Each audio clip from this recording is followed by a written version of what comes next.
The following is a presentation of the Match Talk Podcast Network.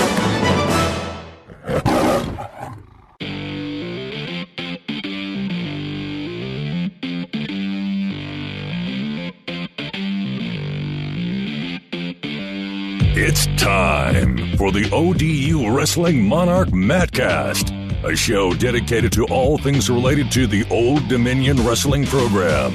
On the web at monarchmattcast.com. Now, here's your host, three-time National Wrestling Writer and Broadcaster of the Year, and 2004 ODU alumnus, Jason Bryant.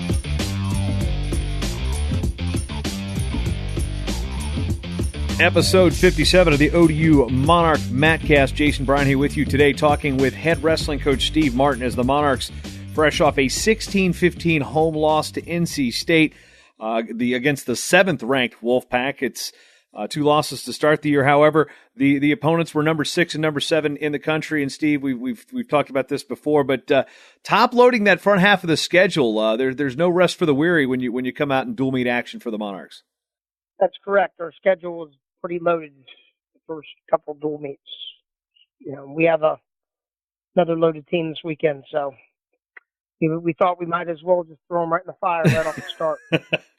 Let's talk a little bit about the most recent match that was against NC State at the TED, one that was delayed by a situation with the threat against campus. And how did the team respond to that? I know that more than just the wrestling team was affected, the women's basketball team was also affected. But what's a situation like when there's a case like this and a coach? You guys have to keep your athletes on weight and focused for an event, and like, okay, we'll just push it till tomorrow. How did you guys respond?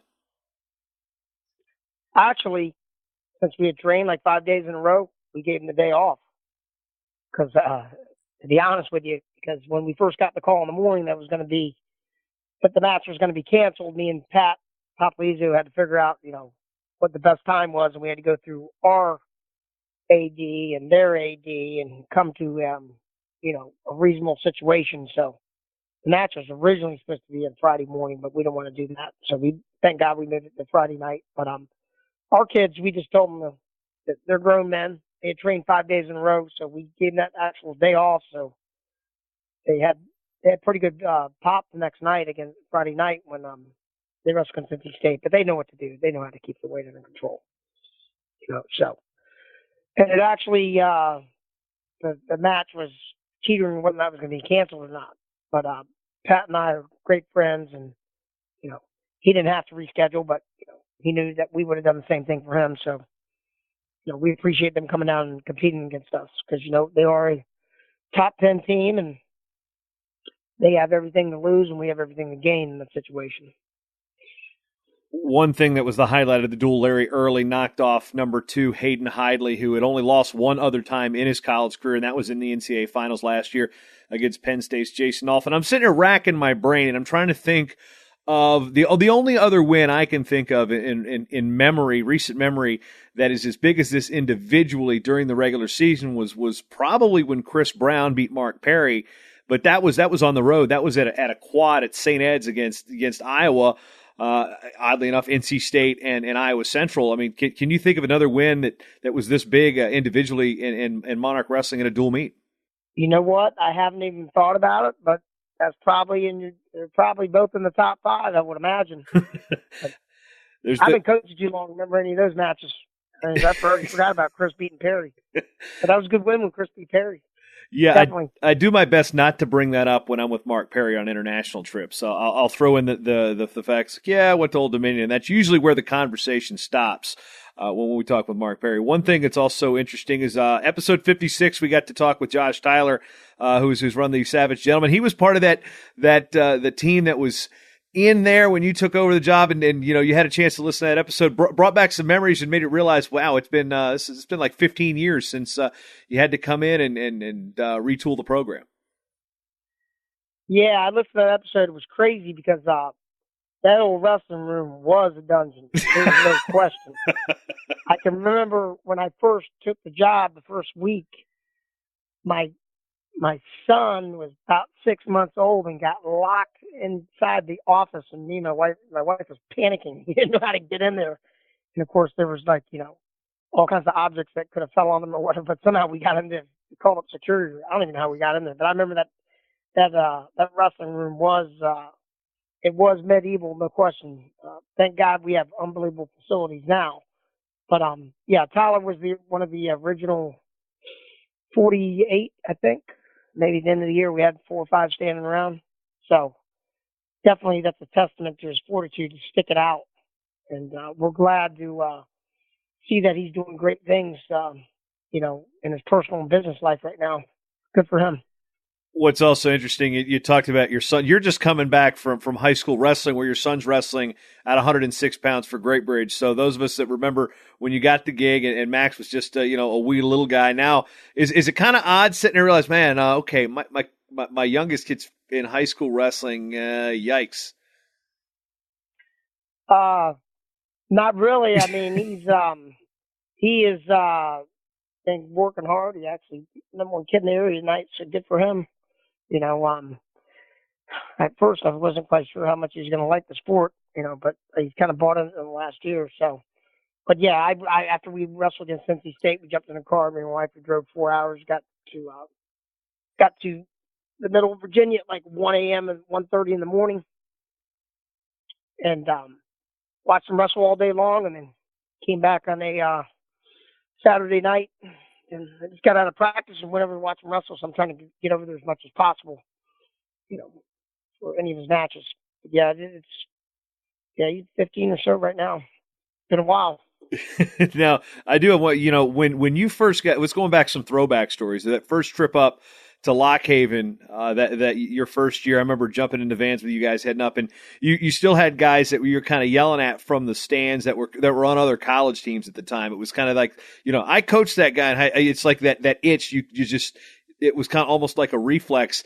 How do you find yourself, when you watch Max wrestle? Are you yelling for the stands, or you let Matt Small handle all the coaching? Nah, I gotta yell. Are you kidding me? I'm just asking the question. Yeah. No,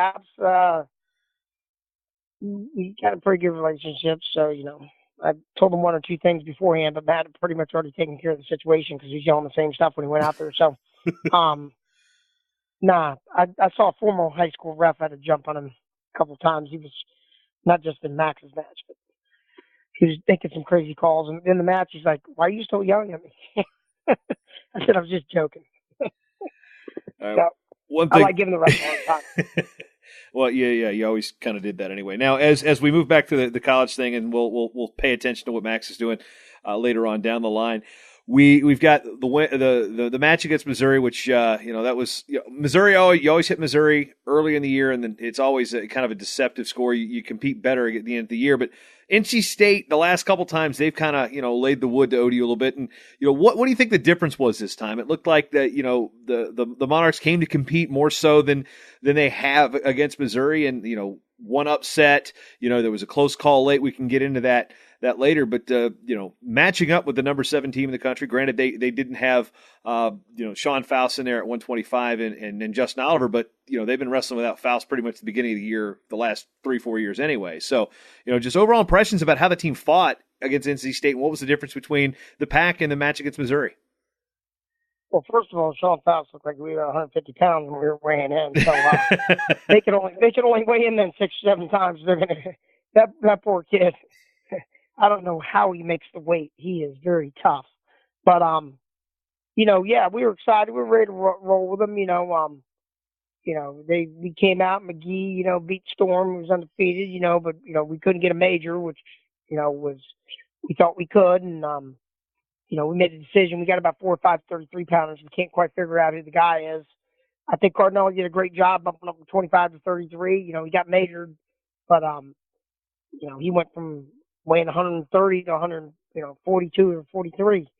So he's got to make that adjustment. We have some other guys in that lineup. That's by no means a determined weight class, but NC State did a good job with us at 41. They dresser dumped us, at the beginning of the period, and kind of controlled that match. Morris is tough, and 49. We're hoping we're going to wrestle Oliver. I'm not quite sure why he didn't wrestle because I think Keenan would have been ready to roll with him, but Keenan wrestled against AJ. He's a tough competitor. and that kind of that match kind of went back and forth. But he got the W. It's a little ugly, but he got it. And then of course early had a quiet sense of confidence going into that week. We thought as a coaching staff that he definitely had a shot, but was a definite underdog against Headley. But that's why they wrestled the matches. That's the great thing about college sports. You can't ever tell what's going to happen. And Larry pretty much, to be honest with you, controlled the match from start to finish.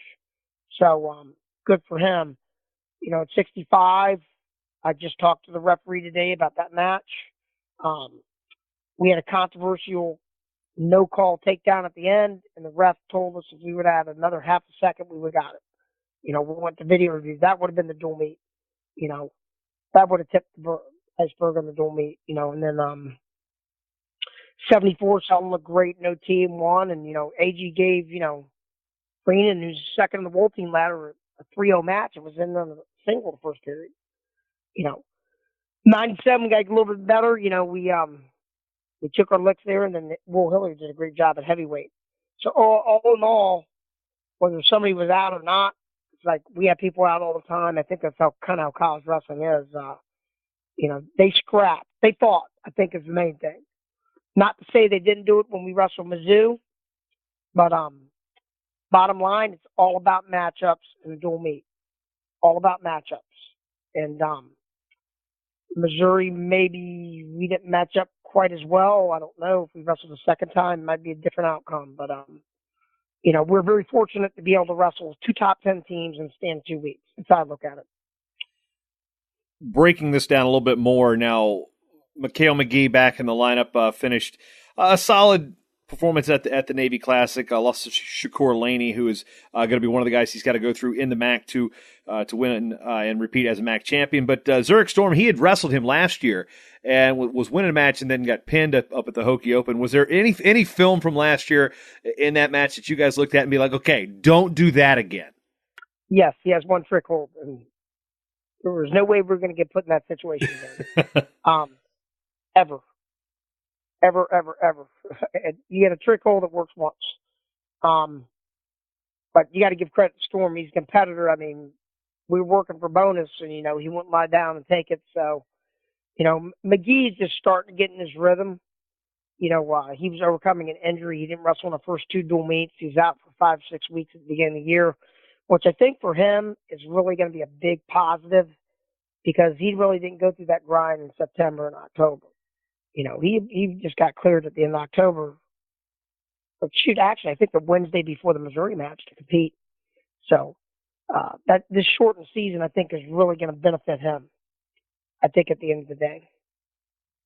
Talking about 133, Cardinale, he, is a guy that came in with pretty good accolades out of high school. But you've got options, or is it just trying to figure out which piece of the puzzle works at 33? You've got, guys coming up from 25. You're debating whether or not to pull red shirts. I mean, is this one of the most, I guess, I don't want to say nerve-wracking, but is it one of the most confusing situations you've had in terms of a lineup in your college coaching career?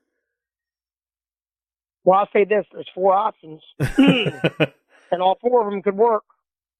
So we'll let the kids figure it out when they get in the mat. We're taking some to Reno, some to Midland, some are going to Lock Haven.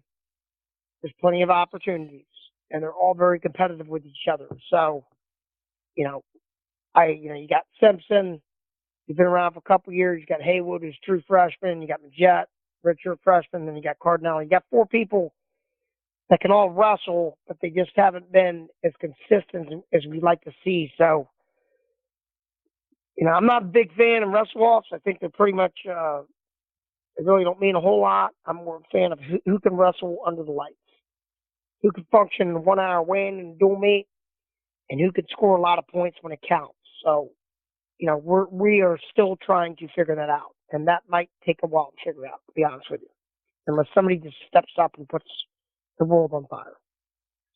141 pounds. You have the transfer with Sedarian Perry, and this time, see, he's not an unknown factor for people. He's not going to sneak up on anyone, and his performances have been pretty good. But he's also taken some close losses, and when you're an All-American, you get that bullseye. Beating this wrestler is usually going to get you into the rankings. And what's it been like to try to see where Sedarian's been mentally and physically with his wrestling, knowing that he's not the hunter anymore. People are going after him. Yeah, he's just definitely get a piece of that. But it was I was looking at the schedule, I'm like, boy, he's got some tough kids right off the bat. Of course, he's got Ironman. I think the Ironman match, even though he got stuck, did a great deal of confidence for him because they probably had 10 scrambles where there was no points called. I mean, they went after it. And Ironman's tricky to wrestle, but I think that match gave him the confidence that he can win a national title. Then, of course, a week later, he loses to the Gill kid from Navy, who I think is very underrated and is going to do very well at the end of the year. And that was a barn burner. And NC State match, not going to lie, that was disappointment him getting, a 6-point hold put on him at the beginning, and he just could not quite recover. But, yeah, Perry's going to be hunted, and he knows that. And the great thing about him is he kind of started late in his wrestling career, and so he's still learning. So his ceiling is very, very high. And a lot of people probably don't realize that, but he's a calm, cool, collected competitor. And, he had an 18-19 record, won national tournament place. So not a whole lot bothers him. 149 pounds. We've talked about the development of Keenan Carter, and this is a situation where, got behind, was up, got behind, back and forth, came back and had that, the perseverance to come back and win that match. Whereas maybe, when he first steps foot in the program, how does he react to that situation then to how he reacts now? Well, Keenan did a lot of 2 and 3 days during the summer. So, he did a great job getting his weight down early. We know he's not going to hit a wall in dual meet. Okay. So, I think that was a very good win for him against NC State. Again, I would have loved to see him watch him wrestle Oliver. It would have been a better gauge. I think there was a little bit of letdown when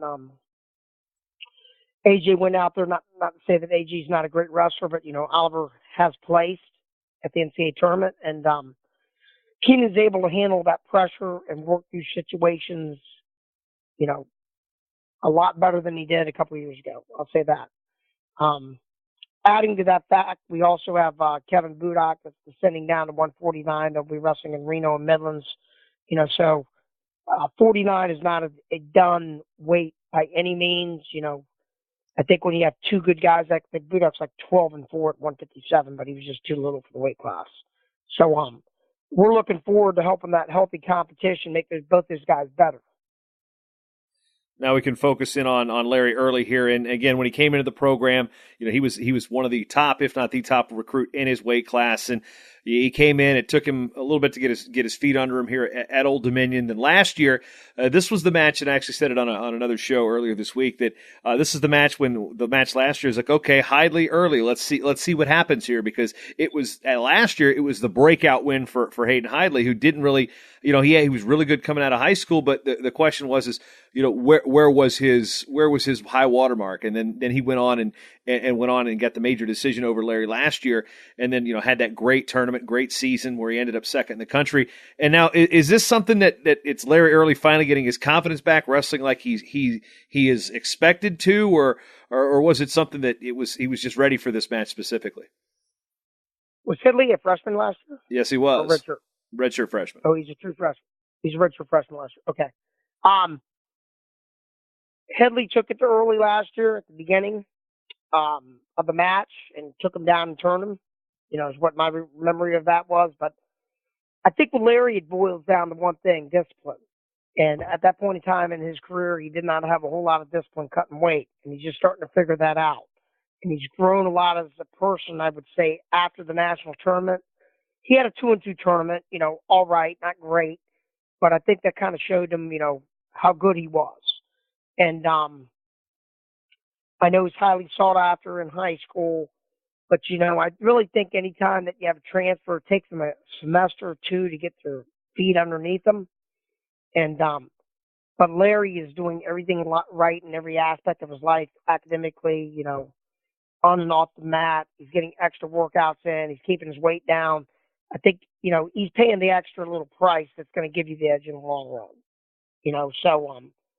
But yeah, I'm sure a lot of people, probably gave him very little shot of beating Headley, but I wasn't surprised myself when it happened. Again, that's to say, I told our kids before the match, everybody puts on their shoes the same way. And, hats off to Early. But guess what? He's got another test in about 48 hours. He's going to have to do it all over again. Yeah, he'll have number 2 Ryan Deacon. We'll talk about the Northwestern duel here in a bit in Chicago. Now, one thing that I am curious about, and when it comes to Larry, is the loss to Mike D'Angelo. While he's officially undefeated on the year, the loss to D'Angelo, he's sitting out and he is not rostered, not enrolled. So, per NCAA rules, you've got to be on an NCAA roster for that match to count. Now, it's basically kind of like redshirting in the Ivy League. So, was there anything about that D'Angelo loss? He wrestled him last year at Princeton as well, that may have kind of kicked something loose. It was like, okay, whoa, you got to do something here.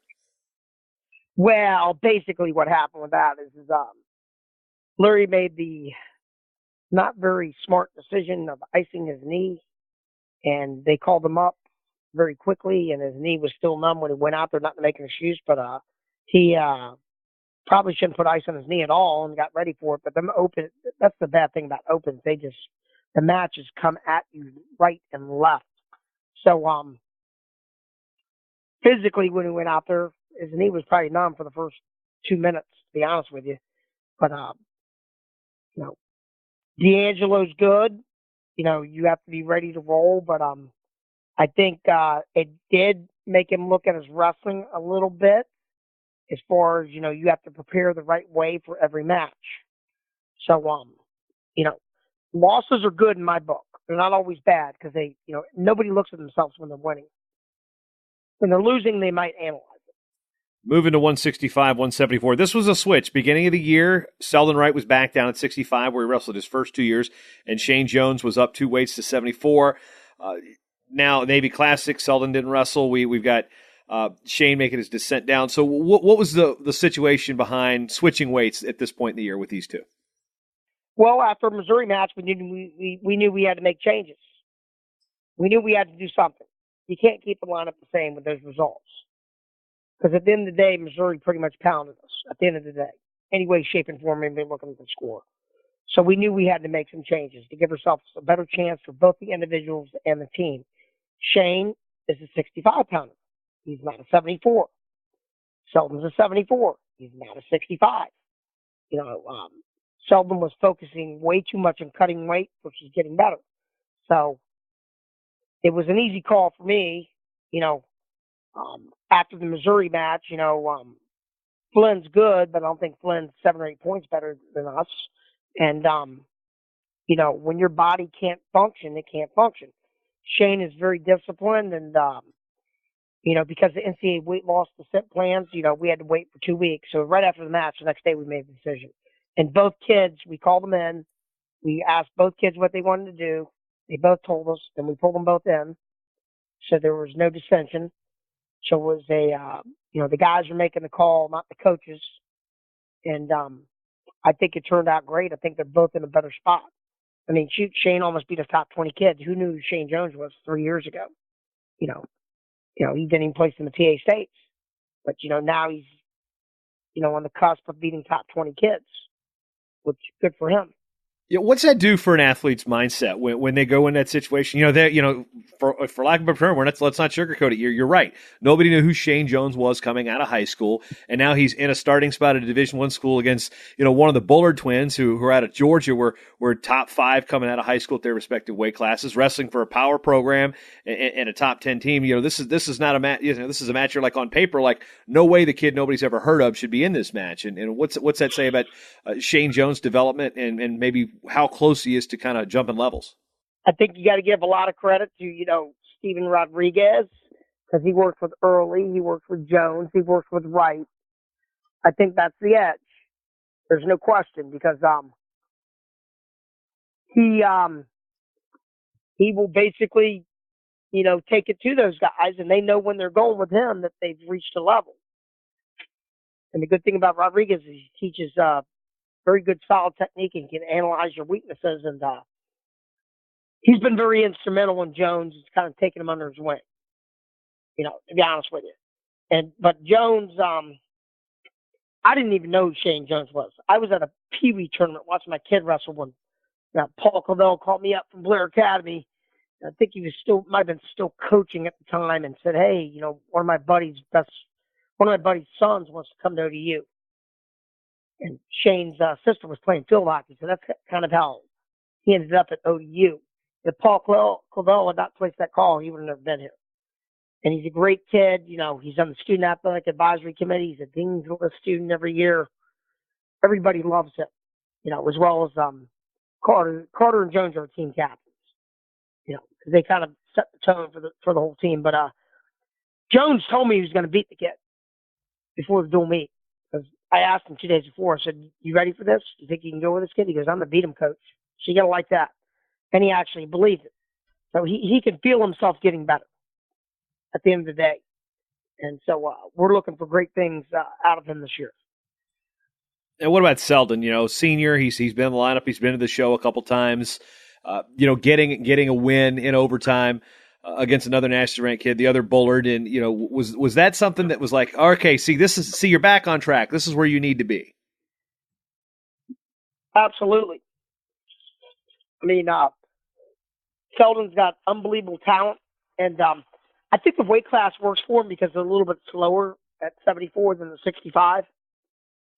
And I think he can use his speed and athleticism. And we were excited for him to get that win. But was I surprised? No, because Selden's always been good. I mean, he's always been good. He's always beaten good guys. So, he's just got to take that next jump and try to dip in that top 10 world. Beating those guys, and he's going to have plenty of opportunities to do that. 184, you mentioned him already, Antonio Agee. He's been, placing in tournaments, second tournaments. He's getting wins. He's getting a lot of wins already this year. You mentioned, hanging 3-0 with Nick Reenan, who was second at the U.S. World Team Trials, the Final X, to David Taylor, who, eventually won a world title last month in Budapest. And where's the rise, I guess, in I don't want to say ability, but performance from Agee at 184 here? Again, I think, Rodriguez needs a lot of credit for that because he's been working out with him a lot and helping him out with his technique. And Agee's always been good, but it's been a confidence factor of believing in himself. And, in the Princeton Open Finals, he was beating Parker handily until Parker got on top of him, and then in the Michigan and the Princeton, in the Navy Classic, we were wrestling the kid from Michigan State, and we had a 6-3 lead with 50 seconds left with a leg up in the air. So, and both those kids are top 20 kids, and I think those wins, he lost, but I think the way he competed gave him a lot of confidence. And he's definitely going to be a force to be reckoned with in the MAC. But definitely his confidence is 100% more than last year, and he's looking to make an impact this year. 197, you had mentioned that you just need to get better there. Tim Young, junior college kid. What has been the biggest adjustment that Tim's needed to make from JUCO wrestling to Division I? Well, I think, in JUCO, I think a lot of people might lay down a little bit more. In D1, they're going to fight the whole time. I think also there's positions that he's been in that he's not quite sure where to go. And again, that's the difference between JUCO and D1. But, Tim's basically on a learning curve right now. He's been thrown in the fire, and, it's up to him to figure it out, along with the coaching staff support. But he definitely has the ability to do good things. And at heavyweight, you had said in the post match that Will Hilliard wrestled the exact match that you'd prepared him to wrestle. Bonus points could have gotten the dual victory, but the important thing there is getting the individual win for the athlete. And Will is not a super prolific scorer, very deliberate in how he scores. And what was the game plan there, and how did he execute it? Well, there's 3 positions in wrestling: on your feet, top, and bottom. And you don't have to win all 3. You can get a ride and time point and escape and win at heavyweight 2-0 any day of the week. And I think at the national tournament, or during the year, if you get riding time, you're probably going to win 90% of your matches. And that's what we've been trying to emphasize on him because he's pretty good on top. At least being able to ride people. Maybe not as much as turning them, but, he's bought into that philosophy that, you don't always need it. A takedown's great, but the old school way of grinding them out is good too as well. And he's starting to get his feet under him. I think he's like 9-2 or 10-2. So he's probably gonna surprise some people this year because people probably forgotten about him since high school. So we're looking for good things out of him as well. Now, as far as the Wake situation there, Ali Wahab was in there last year while Will was redshirting. Is that still a battle for that position, or is it has Will emerged as the starter here? Will's the starter right now. Wahab's going to have opportunities to prove himself, but right now Will's our starter. But again, when you get in tournaments and you start wrestling, we'll see how these guys. We like the guys to work it out. We also have a third kid in there, a freshman, who's pretty good that actually beat both of them in the wrestle-offs. But, it's like in his situation, it's probably better for him to take a red shirt because he's not quite ready yet, And Hilliard's been outperforming the other two in competition, which is really the only thing that really matters. So he is fortunate to have those two guys in the room at heavyweights. We have a lot of heavyweights in the room. I don't think too many schools have 3 heavyweights in the room. So that's a good thing. Moving to Northwestern, that is on Friday, December the 7th at noon Central Time at their Patton Arena. This is a historic building on their campus as Welsh Ryan's set to reopen.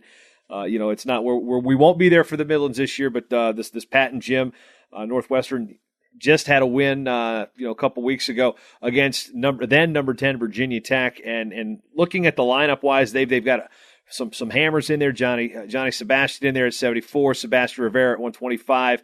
Ryan Deacon, who's a world silver medalist at the junior level, up at 157. He just won Vegas. I mean, you're looking at the matchups. I mean, there's not going to be too many easy ones here. This is one that matchup-wise is Northwestern and former assistant Matt Storniolo, now the head coach at Northwestern, is looking at going, this one's going to be a scrap. What are you thinking? Absolutely. Matt used to coach with, his first job out of college was at Old Dominion, and Matt's a great technician, motivator, and a very good recruiter, and he's done really a great job there as the head coach. Great recruiting classes. He's putting his own stamp on the program, and there are no easy matchups. In fact, we don't match up, I don't think, really very good with them, to be honest with you. We're going to have to overperform, like we did last weekend, But as we go through it, some of our kids that overperforming them last weekend is going to become an expectation for themselves. So they're ready to go to Northwestern. We're ready to do battle. And again, I think Northwestern was ranked pretty high in the coaches poll. I'm not sure, maybe top 15 or so. I'm not quite sure, but them beating Tech again, we are happy and privileged to be able to wrestle, those top 15 and 20 teams this early in the year because, Early gets a win over Deacon, it just looks better for, our guys, anybody in the team gets a win over Northwestern guy. It's gonna boost their resume and help them out at the end of the year when it's time for the RPIs and the winning and the coaches rankings to come out. So we're excited to be able to go to Northwestern and have the opportunity to wrestle them. Also a homecoming of sorts. The first the first of the month for the Illinois kids is there's a number of Illinois wrestlers. I think it's 8 or 9 now that are on the roster at Old Dominion, and this is a chance for them not just in a tournament situation where the Midlands it's kind of spread out. You don't really get an up close personal look at them all the time, but a dual meet. We got Illinois kids in the lineup, but what's it mean for these kids that get to go back home for some of them? Well, I think it's a great recruiting pitch, and because we will be wrestling in Midlands every year because we got 10 guys on our team in Illinois, and we're bringing another 5 in. It's basically going to be Team Illinois next year. I mean, who'd have figured Norfolk was? Yeah, who'd have figured Norfolk was a suburb of Chicago?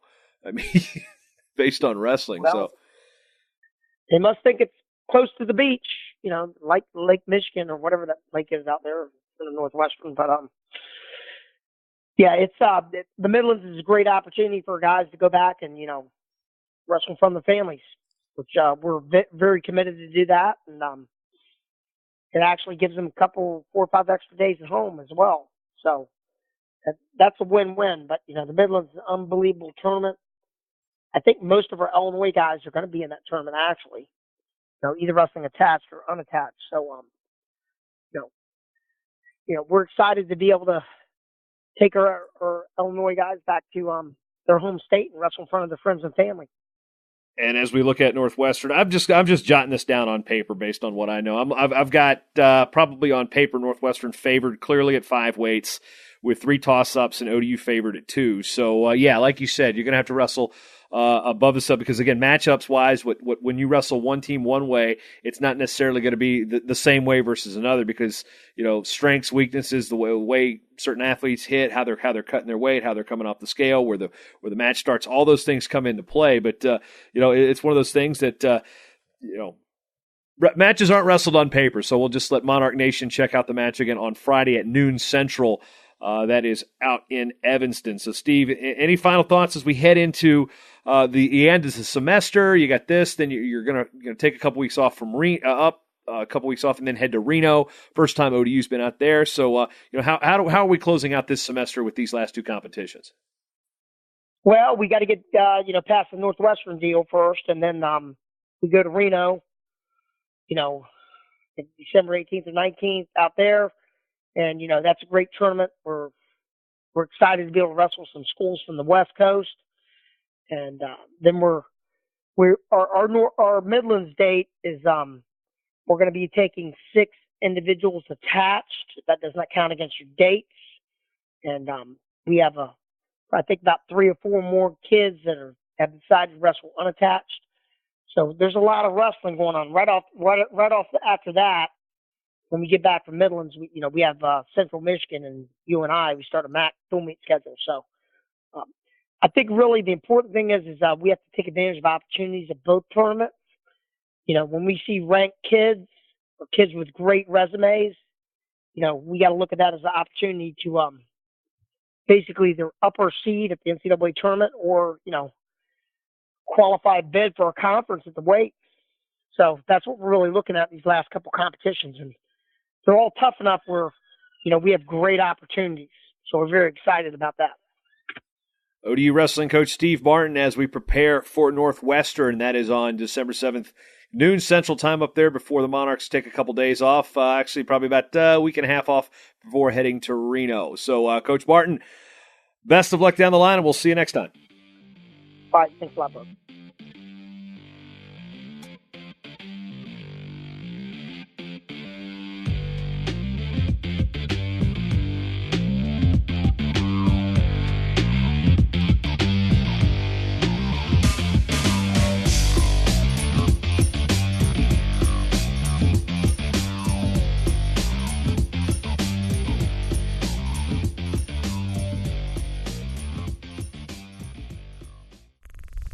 Show is part of the Matt Talk Podcast Network. For more wrestling podcasts, head over to MattTalkOnline.com.